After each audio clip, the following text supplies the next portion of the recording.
आप लोग देख सकते हैं हम लोग जा रहे हैं कंदरपी घाट। तो आप लोग देख सकते हैं कंदरपी घाट। इस घाट को हम लोग कहते हैं कंदरपी घाट। क्या हुआ, अच्छा दृश्य लग रहा है ना। इतना सुंदर आपने कहीं पर नहीं देखा होगा गांव सब में। आज देख लीजिए हम लोग अपना दिखाएंगे गांव के सामने एक घाट है बहुत ही अच्छा वाला कमला नदी का। अब इसे हम लोग के भी गांव मतलब हम लोग का भी एक घाट है लेकिन उतना ज़्यादा सुंदर नहीं है जितना अभी हम लोग लेके जा रहे हैं जितना सुंदर घाट। वैसे अभी थोड़ा सा बरसात का मौसम है इसलिए उतना ज़्यादा अच्छा नहीं लगेगा आप लोग को देखने में घाट वाट। लेकिन आप जब नॉर्मल समय में जाइएगा नवंबर से लेकर मार्च तक तो आपको बहुत ही सुंदर लगेगा। और जो कंदरपी से हैं कमेंट करिए। हम तो वैसे बनौर से हैं। इस घर में कितना सारा गाय सब देखिए देखिए सुंदरता है कंदरपी का। हमको वैसे चोट लग गया। यहाँ पर वैसे आप लोग आ सकते हैं, कोई जानवर सबका डर नहीं रहेगा।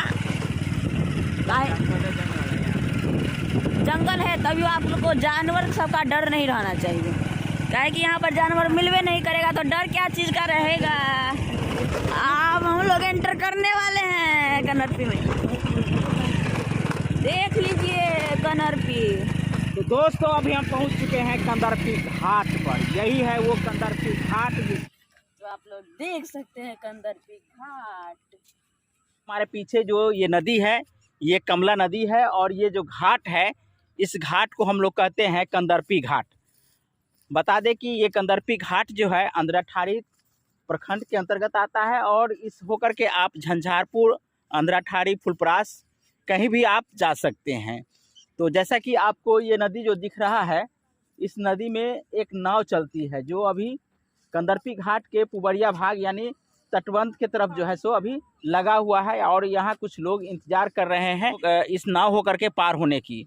जो विजुअल में दिख रहा है यहाँ पे एक स्तूप बनाया गया है और इसे कंदरपी घाट का स्तूप कहा जाता है। या कहे कि मिथिला का जो लड़ाई हुआ था, मिथिला में जो सबसे बड़ा महासंग्राम हुआ था उसका जो है सो प्रतीक यहाँ बनाया गया है जो हमारे विजुअल में आप देख सकते हैं। यहाँ एक पीपर गाछ है और जब कभी भी गर्मी का जब समय होता है तो यहाँ लोग आकर के ठहरते हैं जब तक कि नाव आता है। तो जो घाट आप देख रहे हैं ये घाट कंदरपी घाट के नाम से विख्यात है और आप कभी भी आएंगे तो यहाँ आइएगा तो बहुत ही आनंद मिलेगा। खास